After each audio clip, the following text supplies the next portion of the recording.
नमस्कार, स्वागत है आप सभी का। मैं हूं आपके साथ ऋषु त्यागी। कांग्रेस नेता राहुल गांधी को मोदी सरने मामले में गुजरात की सेशंस कोर्ट से राहत नहीं मिली है। कोर्ट ने राहुल गांधी को मिली 2 साल की सजा के खिलाफ अर्जी को खारिज कर दिया। कोर्ट ने सजा पर रोक लगाने से इनकार कर दिया। निचली अदालत ने राहुल गांधी को मानहानि के मामले में 2 साल की सजा सुनाई थी। राहुल अब हाईकोर्ट में अपील करेंगे।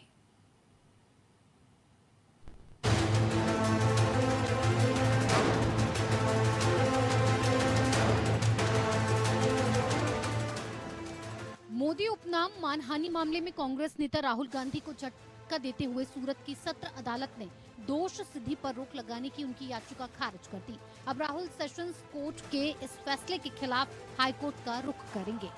राहुल ने 2 अप्रैल को निचली अदालत के फैसले के खिलाफ सूरत सेशंस कोर्ट का रुख किया था। राहुल द्वारा 2 याचिकाएं दाखिल की गई हैं। पहली अर्जी में सजा पर रोक की मांग की गई थी, जबकि दूसरी में अपील के निस्तारण तक कन्विक्शन पर रोक लगाने की मांग की गई थी। गांधी को 23 मार्च को सूरत में एक मजिस्ट्रेट अदालत ने उनकी टिप्पणी सभी चोरों का मोदी उपनाम है के लिए दोषी ठहराया गया था। आज कोर्ट ने अपना फैसला सुनाया है और ये कोर्ट का जो फैसला है उसमें उन्होंने कायदा की है और फैक्ट्स के जितने भी पॉइंट्स थे वो सारे उन्होंने डिस्कस किए हुए हैं। दोनों ओर से जो भी आर्ग्यूमेंट हुई वो आर्ग्यूमेंट उसमें उल्लेख है।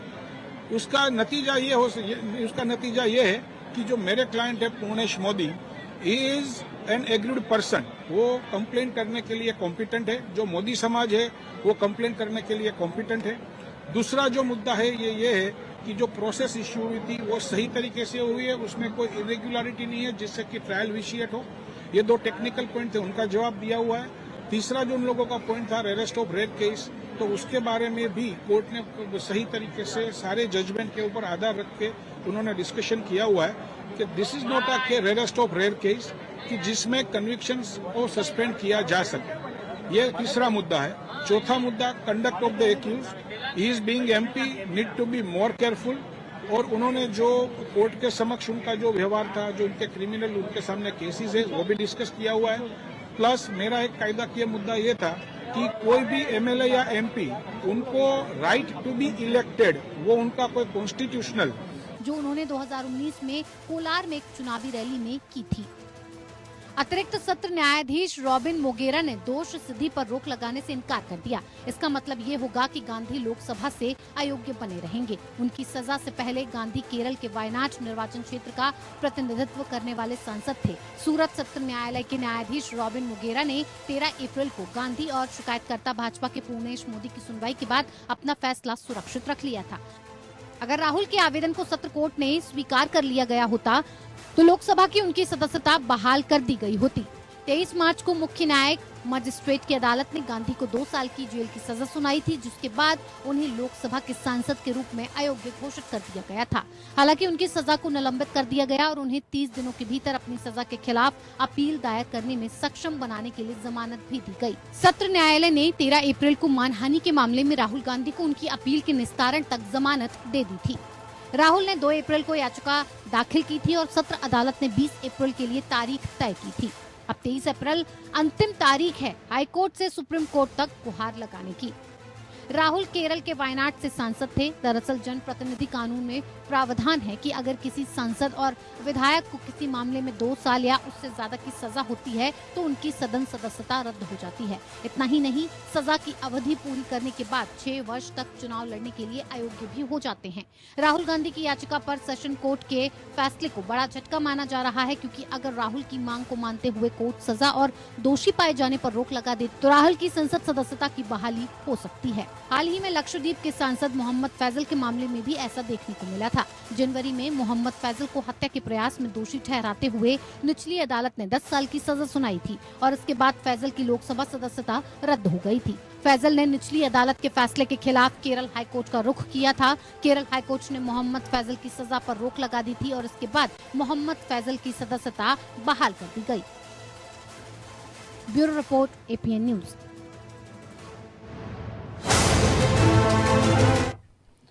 तो राहुल गांधी को मोदी सरने मामले में गुजरात की सेशंस कोर्ट से राहत नहीं मिलने पर पक्ष और विपक्ष दोनों तरफ से प्रतिक्रिया आई हैं। किसने क्या कहा, पहले आपको वो सुनवाते हैं। ये जो घमंड है गांधी परिवार का, और खास करके जो गांधी परिवार ये सोचती है कि हम कुछ भी कर लेंगे और हमारा कुछ नहीं बिगड़ेगा, आज सूरत के अपीलिएट कोर्ट से ये सिद्ध होता है कि कानून सबके लिए बराबर का है और कानून किसी के लिए भी अलग नहीं हो सकता है।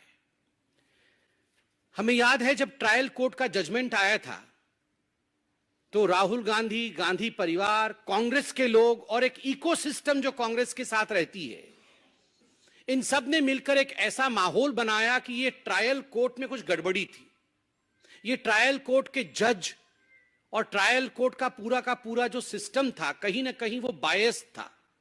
उन्होंने पक्षपात किया और राहुल गांधी को ट्रायल कोर्ट ने फंसाने की कोशिश की। राहुल गांधी का कोई इतना बड़ा जुर्म नहीं था। क्या हो गया अगर उसने ओबीसी समाज को गाली देने का काम किया? क्या हो गया अगर पिछड़े वर्ग को उसने चोर कह दिया? तो ये इतना बड़ा कोई जुर्म नहीं था, कहीं ना कहीं एक साजिश थी।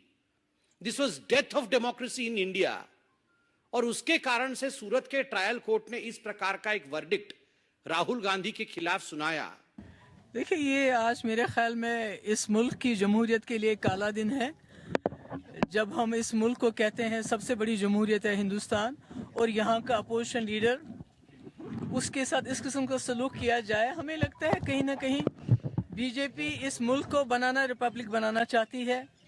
वो यहाँ की जो कॉन्स्टिट्यूशन है उसको ख़त्म करके वो अपने एजेंडे पे इस मुल्क को चलाना चाहती है। वो जो जमहूरियत है, जमहूरियत को दरकिनार करके, ख़त्म करके यहाँ एक ही जमात का जो है निज़ाम बनाना चाहती है, यानी बीजेपी राष्ट्र बनाना चाहती है। ये दुर्भाग्यपूर्ण है कि आज एक निर्णय आया है, कन्विक्शन को निलंबित नहीं किया गया है। ये सभी जो मूलभूत आधार हैं कानून के इस क्षेत्र के, उनके अनुसार ये गलत है। एक गलत निर्णय को अफर्म किया गया है, वो गलत है। हमारे पास जितने भी कानूनी विकल्प हैं, प्राथमिक जिसमें है उच्च न्यायालय की तरफ जाना, उसके अधिकार क्षेत्र का हम उपयोग करेंगे, निकट भविष्य में करेंगे। इसमें तिथि देना आवश्यक नहीं है, लेकिन हमारे सभी अधिकार क्षेत्र जल्द से जल्द इस्तेमाल किए जाएंगे। आप जानते हैं कि हमारे जो संवैधानिक न्यायालय हैं, जो उच्च न्यायालय भी आता है, जिसमें उच्चतम न्यायालय भी आता है, उनके पास व्यापक ऐसे पावर्स हैं जिनके अंतर्गत ये जो गलत कारणों से, गलत कानूनी आधार पर दो निर्णय आए हैं, उनको चुनौती दी जाएगी। ओबीसी समाज के खिलाफ दुराग्रह है, जो उनका अपमान करते हैं और जो कोर्ट व्यवस्था पर भी सवाल उठाते हैं। ऐसे अहंकारी मानसिकता वाले लोगों की आज हार हुई है। पर दुर्भाग्यपूर्ण बात यह है कि कांग्रेस पार्टी जब पहली बार राहुल गांधी को दोषी पाया गया था निचली अदालत के द्वारा, तो उन्होंने अदालत पर सवाल खड़े किए थे। उन्होंने कहा यह विद्वेषपूर्ण कार्रवाई है। क्या आज वो सेशंस कोर्ट के लिए भी यही कहेंगे? तो सूरत कोर्ट ने मानहानि केस में दोषी ठहराए जाने के खिलाफ राहुल गांधी की याचिका आज खारिज कर दी। एडिशनल सेशन कोर्ट जज आरपी मोगेरा कोर्ट में आए और इस याचिका पर केवल एक शब्द कहा, डिसमिस्ड, यानी खारिज। इससे पहले इस मामले पर 13 अप्रैल को दोनों पक्षों की दलीलें सुनी गई थी और फैसला सुरक्षित रख लिया गया था। अब राहुल हाईकोर्ट में अपील करेंगे। ये केस 2019 में बेंगलुरु में चुनावी रैली के दौरान दिए गए राहुल के बयान से जुड़ा है। राहुल ने रैली में कहा था कि हर चोर का सरनेम मोदी क्यों होता है। इस बयान पर गुजरात के बीजेपी विधायक पूर्णेश मोदी ने मानहानि का केस दाखिल किया था। इसी साल 23 मार्च को अदालत ने फैसला सुनाया था। उसके अगले ही दिन उनकी संसद सदस्यता रद्द कर दी गई थी। और इसी विषय पर आज हम करेंगे चर्चा करने के लिए पैनल में इस वक्त 4 खास मेहमान हमारे साथ जुड़ चुके हैं। उनका परिचय पहले आपसे करा देते हैं। फिलहाल हमारे साथ ओंकार नाथ सिंह, नेता कांग्रेस, जुड़ चुके हैं। बहुत बहुत स्वागत है आपका। हमारे साथ पीयूष पंत, राजनीतिक विश्लेषक, जुड़ चुके हैं। आपका भी बहुत बहुत स्वागत। हमारे साथ ऋषिपाल सिंह, आप सुप्रीम कोर्ट के वरिष्ठ अधिवक्ता हैं, जुड़ चुके हैं। बहुत बहुत स्वागत है आपका भी। और अब से कुछ ही देर बाद हमारे साथ बीजेपी के प्रवक्ता महेश वर्मा भी इस डिबेट में शामिल होंगे। लेकिन ऋषिपाल जी, पहले इस विषय को हम आपसे समझना चाहेंगे। राहुल गांधी की याचिका खारिज हो गई है। सेशन कोर्ट ने निचली अदालत के फैसले पर रोक लगाने से इनकार कर दिया है, यानी राहुल गांधी की सजा बरकरार है। दूसरी ओर कोर्ट से मिली 3 दिन की मोहलत भी खत्म होने वाली है। राहुल गांधी के पास अब क्या कानूनी विकल्प बचते हैं, इसको हम आपसे समझना चाहेंगे। देखिए, जो इस समय विकल्प राहुल गांधी के पास है, वो जितनी जल्दी हो सके वो हाई कोर्ट मूव करे और हाई कोर्ट की जो स्पेशल इनहेरेंट पावर्स है, उन पावर का इस्तेमाल करते हुए ऑर्डर को रिवीजन में चैलेंज करें या डेट में चैलेंज करें और किसी भी तरीके से जो कन्विक्शन है, कन्विक्शन पे स्टे करें। क्योंकि जब तक कन्विक्शन पे स्टे नहीं होगा तो अल्टीमेटली फिर उनको जेल का रुख करना पड़ेगा। तो ये सबसे इम्पोर्टेंट उनके लिए यही है कि आज का जिस तरह से फैसला आया, और मुझे लगता है कि कांग्रेस पार्टी को ये उम्मीद होगी कि इस तरह से फैसला आएगा। और अब जो कांग्रेस पार्टी, जैसे आपने कई बार सुना होगा, तंज में भी लोग कहते हैं कि सुप्रीम कोर्ट, हाई कोर्ट तो रात को 4-4 बजे तक खुल जाती है। तो निश्चित तौर पर मैं समझ रहा हूँ कांग्रेस पार्टी जो है, अभी जो उनकी जो तैयारी है वो पिटीशन बनाने की चालू हो गई होगी और कल सुबह ही जो है ये अर्जेंट हेयरिंग के अंदर ये पिटीशन फाइल होगी और बहुत जल्दी हाई कोर्ट पे हम इस फैसले को देखेंगे। हालांकि इसमें वैसे तो मैं कुछ कमेंट नहीं करना चाहूंगा, लेकिन जब से फैसला आया, ट्रायल कोर्ट ने फैसला दिया, उसके बाद से राहुल गांधी जी का जो वक्तव्य था, जो बयान था आपका, वो उसमें कहीं उनको ऐसा महसूस करते हुए नहीं देखा कि पब्लिक डोमेन के अंदर कि जो उन्होंने कहा वो उनको नहीं कहना चाहिए था। कोई भी आदमी किसी पार्टी का, किसी समाज का हो, आपके अपने राजनीतिक किसी व्यक्ति से आपका अलग दुर्भावना हो सकती है या आपके अलग विचार हो सकते हैं, लेकिन उसके बदले में आप किसी समाज को एज ए होल कभी गाली नहीं दे सकते। इसका जस्टिफिकेशन न उससे पहले भी, हम बहुत से पैनल बैठे, न तब उनके पैनल के पास था, न आज उनके पास है। अगर राहुल गांधी उसी समय भी नहीं आए थे कि ये जो है ये हीट वर्षित हो गया, ये जल्दी में मुझसे शब्द निकल गई, ये मेरा मतलब ये नहीं था, तो शायद इतनी बात नहीं होती। तो एक राजनेता के रूप में आज ये कहा भी है कोर्ट ने, एक राजनेता के रूप में, एक एमपी के रूप में, एक जो हमारी अपोजिशन पार्टी के एक नेता के रूप में इतनी तो समझ होनी चाहिए कि अगर उनको लगता है कि कोई शब्द उनके मुंह से गलत निकल, कोई भी व्यक्ति, मान लीजिए मैं भी हूँ, मैं कोर्ट में प्रैक्टिस करता हूँ, मुझे ऐसा लगता है कोई चीज मेरे मुंह से गलत निकल जाती, तो हम भी जो जज है या किसी व्यक्ति को बोलते हैं, या सड़क पर भी कुछ गलती होती है, सॉरी गलती हो गई, हमसे गलती हो गई, नहीं होना चाहिए। तो ऐसी स्थिति में गलती करना, उसके बाद उसको जस्टिफाई करना और उस पर अड़े रहना, ये अपने आप में जो है ये अच्छी बात है। बिल्कुल, गलती हो जाती है लेकिन उसको सुधारना भी चाहिए। अगर गलती का एहसास हो जाता है तो गलती को मानने में कोई बुरी बात नहीं होती है। लेकिन राहुल गांधी पता नहीं इस बात को समझने की कोशिश क्यों नहीं करना चाहते हैं। हमारे साथ बीजेपी के प्रवक्ता महेश वर्मा जी भी जुड़ चुके हैं। आपका भी बहुत बहुत स्वागत है महेश वर्मा जी। ओंकार नाथ जी, पहले तो आप लोगों ने इस मुकदमे को ही गंभीरता से नहीं लिया, फिर सजा हुई तो रोकने में कोई गंभीर पहल नहीं हुई। विक्टिम बनकर पॉलिटिकल गेम खेलना तक ठीक है, लेकिन नेता ही मैदान से बाहर हो जाए, ऐसी सलाह कौन देता है आप लोगों को? देखिए, ये केस अदालत में है और इसका फैसला अदालत से होना है। हम आप बैठ के यहाँ पर कोई बात करें, मुझे नहीं लगता इसका कोई पुट आउट निकल जाएगा। लेकिन ये मानहानि का केस है ना, माफी तो मांगी जा सकती थी ना सर। अब ये तो आप कह रही है ना, जब वो कह रहे हैं कि उन्होंने, वो समझते हैं कि उन्होंने कोई गलत काम नहीं किया है, तो उनके ऊपर है, वो केस कर रहे हैं, मुकदमा लड़ रहे हैं, उनको लड़ने दीजिए। आप इस पे क्यों परेशान है? सवाल इस बात का, फाइनल वर्डिक्ट आने दीजिए, वर्डिक्ट आ जाए तो उसके बाद को, क्योंकि जो ये फैसला आया है ये वास्तव में बहुत ही दुर्भाग्यपूर्ण फैसला है। इसमें कई ऐसे जो केस टू केस उन्होंने उदाहरण दिए हैं सेशन माननीय न्यायाधीश ने, उसमें अपने में कॉन्ट्रडिक्शन दिखाई पड़ रहा है। उन्होंने एक उदाहरण दिया है करप्शन केस का, ये करप्शन का केस तो नहीं है, ये तो मानहानि का केस है। दूसरा उदाहरण सिद्धू जी का दिया जो मर्डर का केस था। अरे भाई, आप उदाहरण दो, ऐसा दो जो उससे मिलता जुलता उदाहरण हो। एक उदाहरण दिया जिसमें उनका फेवर वो करते हुए नजर आ रहे हैं, लेकिन आदेश पारित नहीं कर रहे हैं। ठीक है, तो ये सारी चीजें अपनी जगह। चलिए, आपको क्लियर करेंगे। यहाँ ऋषिपाल जी भी हमारे साथ बैठे हुए हैं, क्लियर करेंगे। मान लीजिए हमने आपको कन्विंस कर दिया, आप क्या उसको फैसला भी तो जब आप नहीं कर सकते, जो अधिकार आपके नहीं है उसको आपने सही नहीं, सिद्धू साहब ने जबकि हम आपके पास ओंकार नाथ जी कई अधिवक्ता हैं, लेकिन आपने उनको सही जगह पर सही टाइम पर हायर नहीं किया। लेकिन हमारे पास भी बहुत सारे अधिवक्ता हैं, डिबेट में ऋषिपाल जी भी बैठे हुए हैं, कम से कम अब उनको सुन लीजिए। सर आज का जो जजमेंट है, जजमेंट के ऑर्डर में ही जो आपको एक तो नवज्योत सिद्धू वाले जजमेंट का हवाला है जो आपकी तरफ से दिया गया, उसको कोर्ट ने आउटराइटली रिजेक्ट कर दिया, तो उसको रिलेट नहीं करता। सबसे इम्पोर्टेंटली जो आपने rarest of the rare case बनाने की कोशिश की है, देखिए मैं किसी पार्टी की बात नहीं करता ओमकार नाथ जी, लेकिन एक जरूर है, एक ठीक है हमारे को मौलिक अधिकार बोलने का अधिकार है, लेकिन बोलने का अधिकार है लोकतंत्र का नाम लेने के लिए किसी भी आप किसी व्यक्ति को कुछ भी कह दे, ऐसा नहीं है। और आप ये कहें कि राजनेता है, आपको अधिकार है कि आप किसी के बारे में कुछ भी कह सकते हैं, नहीं कह सकते, कोई अधिकार नहीं है आपको। और अगर आप कहते हैं तो आप अपराध करते हैं, तो ऐसी स्थिति में आपको अपराध को, मैं अभी भी कह रहा हूँ, अभी भी एक देखिए एक बड़े राजनेता का एक इस समय बहुत अच्छा गुण है, उनको अभी भी महसूस होता है कि ये चीज नहीं होनी चाहिए थी, तो एक अगर व्यक्ति झुक जाता है कि ठीक है मुझे नहीं होनी चाहिए था, तो बहुत सारी चीज निपट सकती है।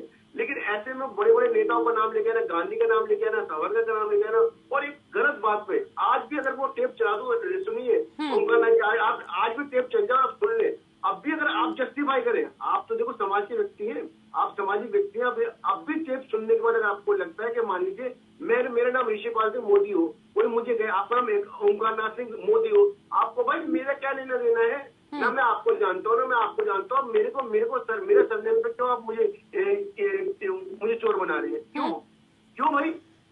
तो ये और सबसे बड़ी जिम्मेदारी है कि एक आम व्यक्ति, और कोर्ट ने भी कहा, एक आम व्यक्ति और एक एमपी और एक मतलब पूरे हमारी जो हमारी पूरी जो विपक्ष है उनका एक बहुत बड़ा चेहरा, वो ऐसी बात करते हैं और फिर उस बात पर अड़े रहते हैं, तो ये अपने आप में गंभीर विषय है, ये सोचने का विषय है। हम इसको हर बार ये लोकतंत्र कह के और इस परछाई में हम अपने आप को नहीं छुपा सकते, इसको सोचने की जरूरत है। बिल्कुल, सोचने की यहाँ पर बहुत ज्यादा जरूरत है। और भी लोग हमारे साथ डिबेट में हैं। ओंकार जी, महेश वर्मा जी, कांग्रेस क्या कुछ कह रही है लगातार इस मुद्दे पर, वो तो आपने सुना ही, लेकिन महबूबा मुफ्ती ने भी कहा है कि आज का जो दिन है वो काला दिन है, क्या कहेंगे अब आप?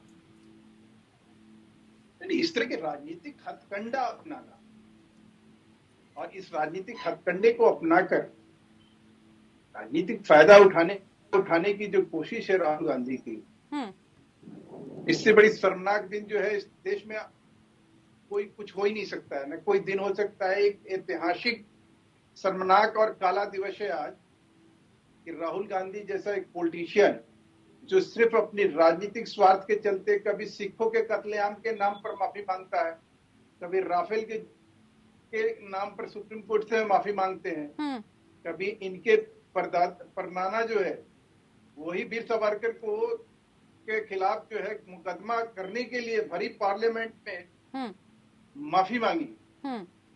आज वही व्यक्ति कोर्ट के आगे अगर ये कह देते मर्यादित ढंग से कि साहब हमसे गलती हो गई, हमने कोई जानबूझ के ऐसा नहीं किया,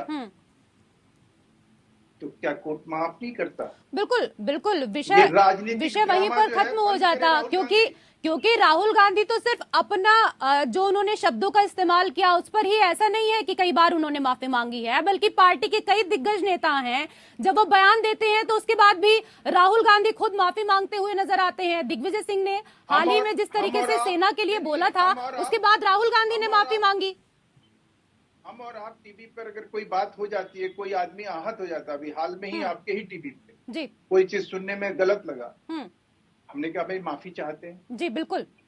क्या देश के समाज के अपने नागरिकों से, अपने भाई बहनों से एक राजनेता का माफी मांगना क्या मतलब बनता है? बिल्कुल सही बात है सर। और कई बार बोलते बोलते जबान तक फिसल जाती है, उस तक के लिए तो माफी मांग लेते हैं। बिल्कुल, उसके लिए भी माफी मांग लेते हैं। उसको आप उसको राजनीतिक ड्रामा बना के इस देश में आप मतलब क्या है ये, इनको मैं राजनीतिक लुटेरा कहूँ, क्या कहूँ मैं? चलिए इसको राजनीतिक रूप से भी समझने की कोशिश करेंगे। पीयूष जी हमारे साथ हैं। पीयूष जी, मानहानि का मुकदमा, फिर सजा, उसे रोकने की याचिका, अब याचिका का खारिज होना, इस पूरे क्रम में कांग्रेस की सक्रियता पर भी सवाल हैं। नामी विधिवेत्ता जिस पार्टी में हो, उसके नेता को मामला निपटाने के बाद उलझाने की सलाह आखिरकार किसने दी होगी?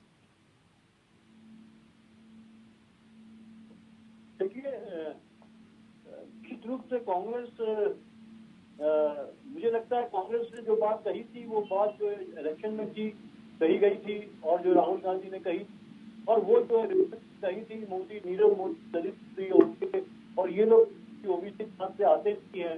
ये एक पॉलिटिकल देखिए पूरा का पूरा मूव ही पॉलिटिकल मूव है जो भारतीय जनता पार्टी ने किया है। और उसके कोर्ट ने क्या, सेशन कोर्ट ने कहा है कि जो जिसने याचिका लगाई थी उनको चूंकि देखिए ये याचिका डिफेमेशन की होती है, इंडिविजुअल की तरफ होती है। अगर ऑर्गेनाइजेशन की तरफ होती तो ऑर्गेनाइजेशन की तरफ से बाकायदा एक ऑथराइज्ड वे में आती है, लेकिन ये किसी भी समूह की, समुदाय की तरफ से नहीं थी। एक इंडिविजुअल जो है मोदी सरनेम के जो है विधायक ने लगाई थी, जबकि उनका डिफेमेशन नहीं किया गया था यहाँ पे।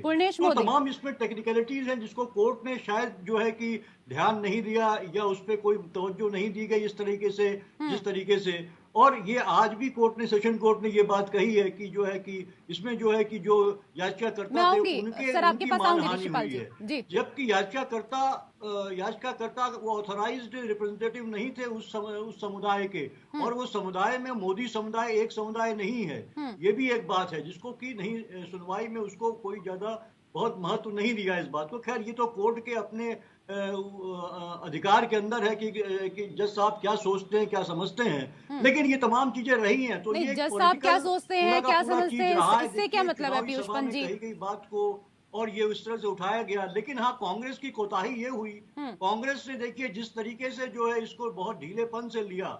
ये ठीक है, राहुल गांधी अगर माफी मांगने को तैयार नहीं थे, बात सही है, उन्होंने कोई हल्की बात तो कही नहीं थी। नीरव मोदी भागे हैं, दलित मोदी भागे हैं, इसमें कोई दो बात नहीं है। उन्होंने देश के एक्सचेकर को जो है कि नुकसान पहुंचाया है, निश्चित रूप से जनता का पैसा का नुकसान हुआ है, ये बात है। ठीक है, मुझे ब्रेक पर जाना है, लेकिन उससे पहले ऋषिपाल जी आप सहमत हैं जो पीयूष जी कह रहे हैं उससे? नहीं पीयूष जी, आपने सबसे पहले तो ऑब्जेक्शन ये लिया कि पिटीशन मेंटेनेबल नहीं थी, और आपने एक दो बात कही। अगर ऐसी बात थी तो सबसे पहले कांग्रेस पार्टी सीधा हाई कोर्ट जाके क्वेश्चन कराई थी, ट्रायल फेस करने की जरूरत क्या थी आपको? आप बताते कि पिटीशन ही मेंटेनेबल नहीं है, ये तो आपकी पिटीशन बन ही नहीं सकती, आपने ट्रायल फेस ही क्यों किया अगर ऐसी वाली बात थी तो?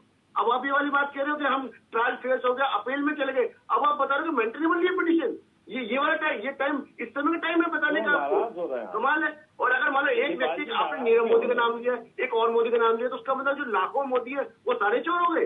अरे आप नीरव मोदी का नाम लो, जो चोर है चोर को चोर बोलो ना, जो चोर है उनको चोर क्यों बोलोगे? डिफेमेशन केस को देख लीजिए वकील साहब, डिफेमेशन केस में सर अगर आपको लगता है पिटीशन मेंटेनेबल नहीं थी तो आप क्वेश्चन में जाते हैं सीधा हाईकोर्ट में। जिस दिन पिटीशन फाइल हुई थी सीधा कि पिटीशन मेंटेनेबल ही नहीं है, ट्रायल फेस ही क्यों किया? फिर इतना ट्रायल फेस क्यों किया? रिप्रेजेंट करने के लिए आपकी पोजीशन ऑथराइज पोजीशन होनी चाहिए, यहाँ कोई ऑथराइज पोजीशन नहीं थी कि आप उस कम्युनिटी को रिप्रेजेंट कर रहे हैं। आपने बहुत सिंपल सी बात, कम्युनिटी का कैरेक्टर क्या है ये बात कि मेंटेनेबल नहीं है। अगर मेंटेनेबल नहीं होती तो ट्रायल के लास्ट में ये बात नहीं कही जाती। इसको तो आप शुरू में कहते हैं, उसी समय जिस समय पिटीशन हो चुकी है होती पिटीशन कि मेंटेनेबल ही नहीं है, पूरा साल चल गया, पूरी ट्रायल चल गई, उसके बाद आप अपील में आ गए, तभी वाली बात कह रहे हैं आप नाराज क्यों हो रहे हैं? इतना मैं समझ नहीं पा रहा हूं। पीयूष जी नाराज नहीं हो रहे हैं, नाराज नहीं हो रहे हैं, वो समझा रहे हैं, वो समझा रहे हैं। और ये उनका दायित्व भी है कि कोर्ट के जो पहलू हैं, कोर्ट के जो मामले हैं, वो आपको आसानी भाषा से समझा सकें, इसीलिए उनको हमने डिबेट में बिठाया है।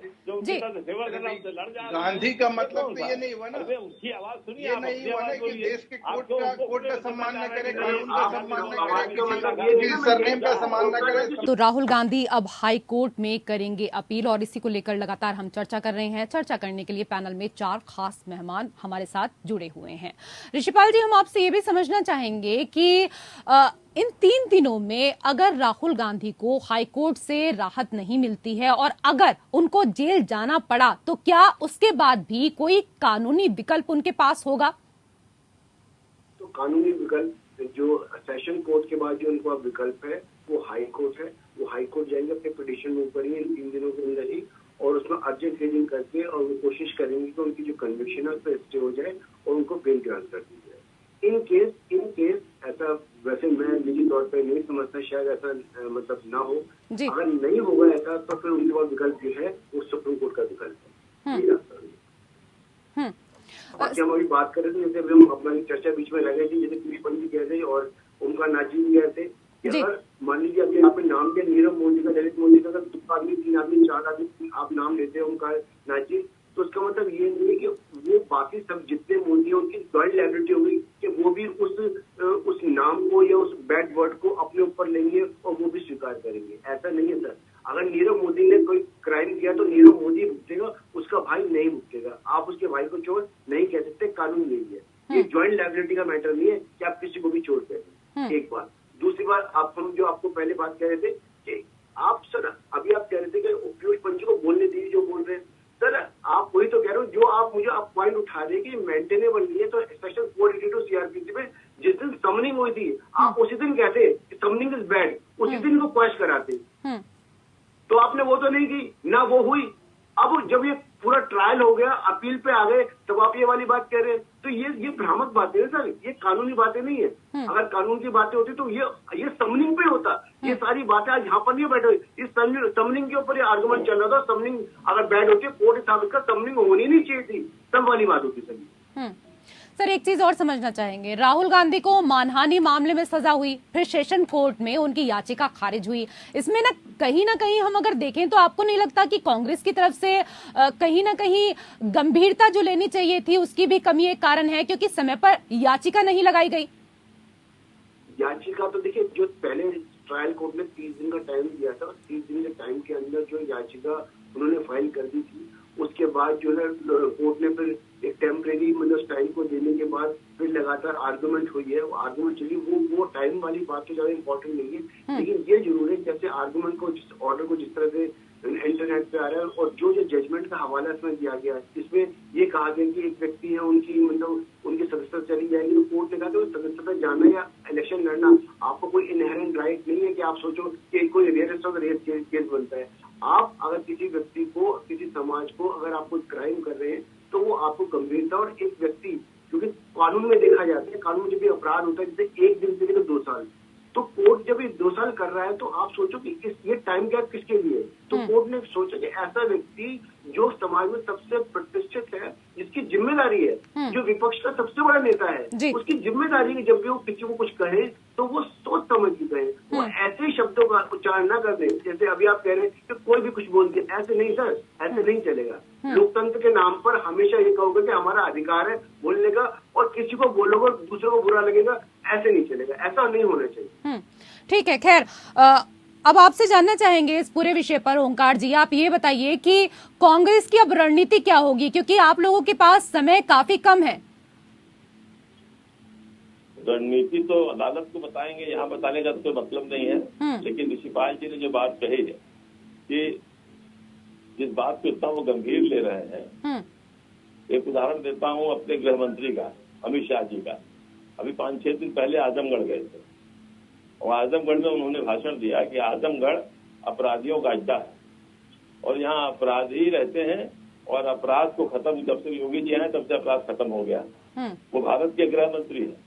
महेश जी आप ही सुन लीजिए, वो भारत के गृह मंत्री। क्या सुनना है यार? झूठ बोलने का झूठ सुनने आए हैं क्या यहाँ? अरे भैया बाद में निकला है, मतलब बोल रहे हैं, पेपर में निकला सरकार।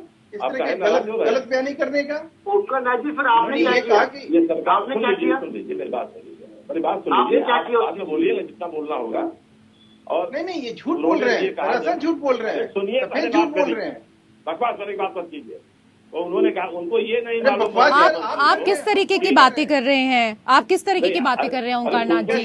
कैसे आदमी को उठा के आप लोग बैठाए हुए हैं? कैसे बात कर रहे हैं? बकवास मत करिए, ये कोई शब्द होता है क्या? ये कोई शब्द होता है? मतलब इस तरह से मवाली छाप ये लोग आ जाते हैं। नहीं सर, आप बताइए ना, आपको ये भाषा, आपको सर एक बात बताइए, आपको ये भाषा शोभा देती है? सर आप मुझे ये बताइए ना, आपको ये भाषा शोभा देती है? अगर ये लोग भी आपको इसी तरीके से आप ही की जुबान में बात करें, आपको अच्छा लगेगा? आप ये बताइए बस, अगर ये लोग भी यही बोले कि बकवास मत करिए, आपको अच्छा लगेगा? ये क्या कर रहे हैं कि आप झूठ बोल रहे हैं? तरीके से बात करिए ना सर, दोनों शब्दों में अंतर है, दोनों शब्दों में अंतर है। मैं अखबार की बात कर रहा हूँ। ठीक है, आप बात करिए, अपनी बात को रखिए, धैर्य पूर्वक सब सुनेंगे भी, आप आराम से बात रखिए भी, लेकिन ये कोई तरीका नहीं है ना सर, ये कोई तरीका नहीं है बात करने का। ये बयान था कि कभी आजमगढ़ जो है आतंकवाद बना हुआ था, आतंक का अड्डा था कि वहीं पर विकास की राह पे है।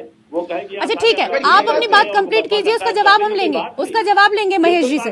ठीक है, महेश जी से जवाब लेंगे, आप आराम से अपनी बात कंप्लीट कीजिए। ठीक है, गृह मंत्री जी को ये मालूम होना चाहिए कि deputy national security adviser Azamgarh का है पंकज कुमार सिंह, जो इसके पहले DGBSF थे। उनके पिता प्रकाश सिंह सिक्योरिटी एडवाइजर थे, जो आजमगढ़ के हैं, इनको मालूम ही नहीं है। पंडित कन्हैया इस्लाम अहमद DGUP थे आजमगढ़ के, और कन्हैया लाल मिश्रा जो कि जनरल थे, जब वो सुप्रीम कोर्ट में बहस करने जाते थे तो पूरी अदालत ठप हो जाती थी। उनकी बहस सुनने के लिए सारे वकील वहां खड़े हो जाते थे कि आज पंडित कन्हैया लाल मिश्रा आ रहे हैं। राहुल गांधी आजमगढ़ के रहे हैं, एक से एक दिग्गज हस्तियां आजमगढ़ की रही हैं, चंद्रजीत यादव, रामनरेश यादव। आप इसमें आप भाषण में ये नहीं कह सकते हैं। अरे आप कहाँ की बातें, कहाँ से क्या कनेक्ट कर रहे हैं सर? मुद्दा क्या चल रहा है? बातें कहाँ की उठा रहे हैं, कहाँ उठा रहे हैं, क्या बातें कर रहे हैं? राहुल गांधी के मुद्दे पर आप बात करने के लिए तैयार नहीं है, उससे आप भाग रहे हैं, पता नहीं कहाँ की बातें करनी शुरू कर देते हैं बीच में। यही मैं कह रहा हूँ कि इस तरह की चीजें बहुत होती है, अगर वो आदमी चैलेंज करने लगे तो मुकदमे हो जाए। ये भाषण इलेक्शन में चलते हैं, भाषण जाते हैं, लोग कहते हैं, राजनेता लोग, उसका ये आशय नहीं होता समाज को अपमानित कर रहे हैं। उनका आशय राहुल, नीरव मोदी, मेहुल चौकसी, इन लोगों के लिए था, उनका ललित मोदी के लिए था, उनका नरेंद्र मोदी जी के ऊपर आरोप था कि उन्होंने उनको सहायता दी, तो उनका ये जी ऋषिपाल जी उनका ना जी एक मिनट सर कह देते आप यही बात पब्लिक डोमेन पे कह देते कि मेरा हाथ जो है केवल इन लोगों को ही आशय करना था, इन बाकी समाज के लिए। ठीक है, वो क्या कह रहे हैं ये तो सुन लीजिए ना ओंकार जी, वो क्या कह रहे हैं। अगर इन्हीं चार मोदी की बात उन्होंने की थी तो इस पे इतना बवाल ही नहीं होता ना। वो सामने कह देते कि भाई मैं तो इन 4 लोगों का नाम ले रहा हूँ, बस बाकी लोगों के लिए नहीं है। उन्होंने इस बात कहा था कि हमने, हमारा आशय ये नहीं था, हमने ये कहा, तो उन्होंने कहा आप इसमें माफी मांगे। उन्होंने माफी मांगे, सवाल ही नहीं, मेरा कोई आशय नहीं था उनके लिए कहने के लिए, मोदी समाज के लिए। तो उससे क्या दिक्कत नहीं कहा ना, ये पता ही कहाँ वक्तव्य है, आप बताइए किस पब्लिक डोमेन का वक्तव्य दिखा दीजिए मुझे, किस पब्लिक कहाँ, किस प्लेटफॉर्म पे ये वाला वक्तव्य मुझे दिखा दीजिए। ये कहाँ से पता चल जाती है ओंकार जी? ओंकार जी सारी बातें आपके पास कहाँ से आ जाती हैं? ये कौन से अखबार में अब आपने पढ़ ली, ये भी बता दीजिए जरा। ये कहाँ से पढ़ ली आपने ये बातें? राहुल गांधी का ट्विटर हैंडल खोल लीजिए, उसमें दिखा दीजिए। चलिए उन्होंने कहीं कहा ये बात, ये तो वो सिंघी साहब बोल रहे थे अपने प्रेस कॉन्फ्रेंस में, जब पहली बार फैसला आया था, उन्होंने बताया था। अरे इनको कुछ जानकारी नहीं है मैडम, थोड़ी। ठीक है, महेश वर्मा जी आपसे प्रतिक्रिया ले लेते हैं, उसके बाद मुझे ब्रेक लेना है जी। मेरा ये कहना है कि पीयूष जी जो है बड़ी मासूमियत में कोई बात जो है ऐसी कह गए जिसकी जरूरत नहीं है। राजनीति में पीयूष जी आप पत्रकार रहे हैं, बुद्धिजीवी हैं, मैं आपको बड़ा आपका आदर करता हूँ। देखिए इस देश में राजनीतिक सूचिता जो है ना, वो भी प्रजातंत्र की एक बहुत खूबसूरत आयाम है, उसको भी समझने की कोशिश करिएगा। अगर इस तरह से गाली गलौज और इस तरह से समाज जाति के नाम पर टीका टिप्पणी, अगर उस पर कहीं रोक लगती है और ये अदालत जो आदेश दिया है ये कहीं उसका नजीर बनता है, तो निश्चित रूप से इसका समर्थन करना चाहिए हम देशवासियों को। मजाक नहीं उड़ाना चाहिए कानून का। और जो आप कह रहे हैं, जो ऋषिपाल जी ने आपको करेक्ट किया, आपको पीयूष जी आपको ये मालूम नहीं है कि कांग्रेस के पास कितने बड़े बड़े वकील है। जो आप बात कर रहे हैं टेक्निकलिटी की, कि तकनीकी रूप से जो है ये केस सस्टेन नहीं करता। आपको क्या लगता है अभिषेक मनु सिंह भी चूक जाते, कपिल सिब्बल चूक जाते, तमाम बड़े बड़े दिग्गज जो है उनको कुछ नहीं मालूम है। बिल्कुल। और इससे पहले मैंने कांग्रेस के एक प्रवक्ता से सवाल भी किया था, तो उन्होंने कहा कि केस हम इसलिए हार गए क्योंकि हमने अच्छे वकील खड़े नहीं किए थे। तो किसने मना कर दिया था? किसने मना कर दिया था आप लोगों को? आपके पास तो इतने वकीलों की फौज है, क्यों हायर नहीं कर पाए आप? या इस मामले को आप लोगों ने गंभीरता से ही नहीं लिया? नहीं, इसका कारण यही है कि आप पूरी तरह से कभी किसी हम कवाली में सुनते थे कि उंगली कटा के शहीदों में नाम करते हैं। ये उसी तरह से है कि आप जो जेल जा रहे हैं, आप अपनी जो सदस्यता से आप ये वंचित हो रहे हैं, आप घर से बाहर निकल रहे हैं, ये जो ड्रामा आप कर रहे हैं, इस ड्रामे में कोई दम नहीं है। अगर सिर्फ आप ये कह देते कि कोई भूल चूक से मेरे से गलत शब्द निकल गया, उसके लिए हम माफी मांगते हैं, यही काफी है। और हमारे यहाँ तो ऐसे भी है, हमारे यहाँ एक संस्कृत में श्लोक है मैडम कि अभिवादन शिवस्य वृद्धो पासेवन चत्वारि तस्य वर्धन्ते आयुर्विद्या यशो बलम। शिष्टाचार बस अगर किसी से आप क्षमा मांग लेते हो तो आपकी 4 चीज में वृद्धि होती है, आयु, यश, बल और विद्या में। तो जहाँ ये संस्कार पढ़ाए गए हों, जहाँ इस तरह के संस्कार में कोई पल्वित हुआ हो, वहाँ राहुल गांधी को भला ये सब चीजें कहाँ समझ में आएगी? वो तो कहाँ पश्चिम से पढ़ के आए। ठीक है, आप कह रहे हैं कि क्षमा मांगने से कोई छोटा नहीं होता है, लेकिन शायद उनको लग रहा है कि अगर मैं क्षमा मांग लूंगा तो मेरा कद छोटा हो जाएगा। मोदी उपनाम मामले में राहुल गांधी को आज झटका लगा है और इसी को लेकर लगातार हम चर्चा कर रहे हैं। चर्चा करने के लिए पैनल में 4 खास मेहमान हमारे साथ जुड़े हुए हैं। पीयूष जी, आप देखें तो सावरकर पर माफी मांगने वाली टिप्पणियां भी इस बीच ज्यादा दोहराई गई। जब कोर्ट का फैसला आया, राहुल गांधी के पास यह रास्ता ही नहीं बचा कि वो माफी मांगे, क्योंकि उनकी पूरी टीम मैं सावरकर नहीं गांधी हूं का प्रचार कर रही थी।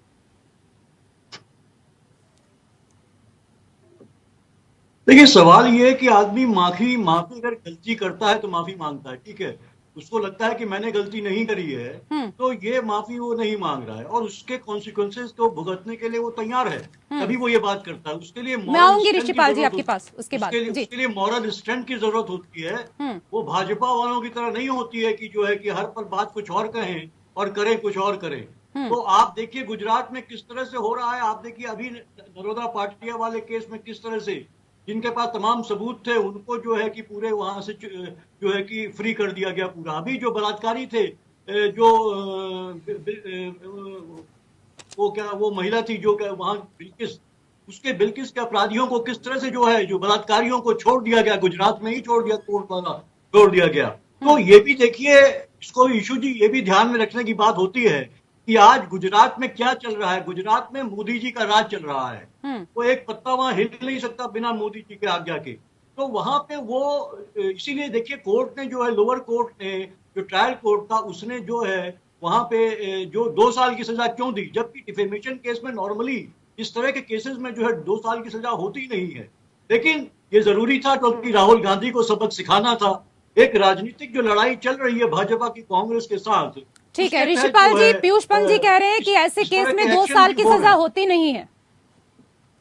एक तो पीयूष पंत जी ने जैसे अभी आपने सावरकर जी का नाम और वो उदाहरण बीच में लेके आए हैं, तो आपको क्या लगता है कि राहुल गांधी जी कोई बहुत जिद्दी आदमी है?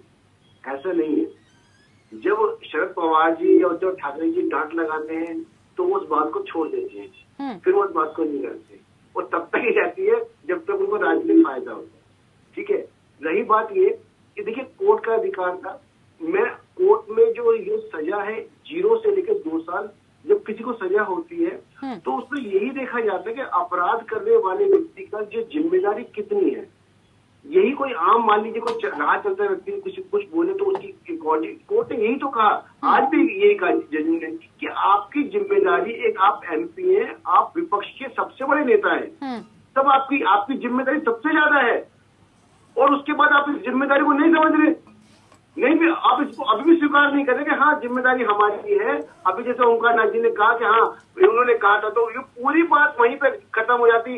अगर इस केस को होने से पहले ही जब जिस समय बहुत उठा था वो उनको निजी तौर पे कोई फोन कर देते, एक लेटर भेज देते कि भाई देखिए आपको किसी भी तरह से आहत पहुंचाने का मेरा आशय नहीं था, लेकिन उस चीज को बढ़ाते बढ़ाते उसको राजनीतिक फायदा लेते आज उसका राजनीतिक नुकसान हो रहा है। अब जब आप कोर्ट में जा रहे हैं तो कोर्ट ने जो ऑर्डर 2 साल की सजा दी, सजा 2 से 2.5 साल तो नहीं की, मैक्सिमम सजा जो कोर्ट का राइट है, जो कोर्ट का अधिकार है, जज का अधिकार है। अब जज ने अपने अधिकार के अंदर आपको सजा करी ना, उन सारी बातों को ध्यान में रखते हुए कि आपका जो लेवल है समाज में, सोसाइटी में क्या है, आपकी जिम्मेदारियां क्या है। अभी ओंकार नाथ जी बता रहे थे, जो उन्होंने उदाहरण दिया, एक और उदाहरण है कि किस तरह से माननीय जो गृह मंत्री ने कहा, जिसको महेश वर्मा जी ने ऑब्जेक्ट किया। ठीक है, अगर आपको लगता है उन्होंने गलत किया तो जरूरी है, जब तक आप ऐसी बयानबाजी के ऊपर आप कोर्ट नहीं जाएंगे, लोगों को नजीब नहीं देंगे, लोगों को अगर आप सजा नहीं दे तो लोग रुकेंगे नहीं, और कुछ भी बोल लेगा। यही जरूरी है, सबसे इम्पोर्टेंट है कि बोलते वक्त हर व्यक्ति, चाहे वो नेता हो चाहे सामान्य व्यक्ति हो, उसको समझ होनी चाहिए कि जब वो बोल रहा है तो केवल बोलने का अधिकार तो है, राइट ऑफ स्पीच तो है, लेकिन वो सर्टेन कंडीशंस हैं। आप इसका मतलब नहीं आपको बोलने का अधिकार है आप दूसरे को गाली दे देंगे, ऐसा नहीं है। ये आपको समझना ठीक है, सबको ठीक समझना है। लेकिन दूसरी चीज यहाँ ये भी है ना ओंकार नाथ जी, आप कह रहे हैं कि उन्होंने ये गलती की ही नहीं है, बाकी लोग कह रहे हैं कि ये गलती है, लेकिन उनकी नजरों में ये गलती नहीं है। ठीक है, आप ही की बात को हम बड़ा कर देते हैं, पर ये भी बताइए ना कहीं आपकी तरफ से भी तो इस मामले में जिस तरीके से एक्शन लिया जाना चाहिए था वैसा नहीं लिया गया, क्योंकि समय पर पैरवी नहीं की गई। पार्टी के नेताओं में अनेक सीनियर एडवोकेट हैं, उनकी भी मदद नहीं ली गई। देखिए, वो बड़े नेता हैं, क्या कर रहे हैं, क्या उनकी रणनीति है, ये वो जानते होंगे। उसको हम यहाँ खुलासा भी नहीं कर सकते। अगर हम जानते होते हैं वो तो हम जानते नहीं। नंबर 1। नंबर 2, हमारे यहाँ अच्छे वकील हैं, सारी चीजें हैं जो आपको समझ में नहीं आ रही है, जो आप समझ रही हैं। हो सकता है वो कुछ और सोच रहे हो, तो जो भी वो सोच रहे हैं उसके हिसाब से कार्रवाई चल रही है।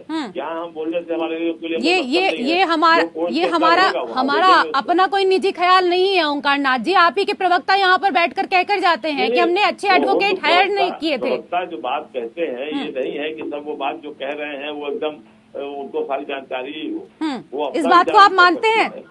चलिए, बड़ी अच्छी बात आपने अपने मुंह से कह दी। सारी जानकारियां नहीं है भारतीय जनता पार्टी। ठीक है, वो चाहे कि बताना चाहे तो नहीं, मैं तो आपके प्रवक्ताओं की बात कर रही थी, आपने जवाब तो उसी पे दिया था ना अभी। प्रवक्ता की बात ये कह रहा हूँ मैं कि उसने जो कहा होगा तो उसने ये सोच के कहा होगा। होता है भाई हमारे पास वकील अच्छे से नहीं गए, वो क्या यानी कि जो वकील वो अच्छे से नहीं गए। इसी को कहते हैं बातों में फंसना, इसीलिए कहते हैं सोच समझकर बोलना चाहिए ओंकार नाथ जी। तो इसीलिए तो मैं सोच समझ के बोल रहा हूँ। आप उसे कुछ बुलवाना चाह रहे, मैं कह तो रहा हूँ उसको कि भाई मैं जो अदालत में जो बोल रहा हूँ बोलेंगे, यहाँ आपसे क्या बोले। अगर आप कहिए कि आप फैसला ले, अरे आप पक्ष रखने के लिए तो बैठे हैं ना, कांग्रेस का पक्ष रखने के लिए तो बैठे हैं, तो सवाल तो आपसे पूछे जाएंगे ना सर, सवाल तो पूछे जाएंगे, सवाल पूछे जाएंगे, उनका जवाब भी आपको देना ही पड़ेगा ना जब आप पक्ष के लिए बैठे हैं। जितना जवाब देना चाहिए हम उतना ही देंगे, उससे ज्यादा नहीं देंगे। वो भाई ऋषि पाल जी की बात दूसरी है, वो वकील है, वो अपना पक्ष रख रहे हैं, कानून रख रहे हैं। पीयूष जी की बात दूसरी है कि वो अपना राजनीतिक व्यू रखेंगे। महेश भाई की बात दूसरी है, वो भारतीय जनता पार्टी के, वो ठीक है, लेकिन इन सबको कनेक्ट करने वाला कौन है? इनको सबको कनेक्ट करने वाला कौन है? सूत्रधार कौन है? सूत्रधार तो हम ही है ना, तो जवाब तो सबको हमें ही देना पड़ेगा यहाँ पर डिबेट में। लेकिन हम नहीं देने वाले हैं, हम इसलिए नहीं तो आप डिबेट में क्यों बैठे हैं? जवाब देने के लिए तो बैठे हैं आप। आपके पास कुछ भाई अपना पक्ष रखने के लिए तो बैठे हैं कि नहीं बैठे? पक्ष तो रखेंगे ना अपना। तो हम आपको कन्विंस करते हैं। चलिए, समय का अभाव है, बहुत बहुत शुक्रिया आप सभी मेहमानों का हमारे साथ इस खास चर्चा में जुड़ने के लिए, और इसी के साथ लोकतंत्र में मेरे साथ फिलहाल इतना ही। नमस्कार।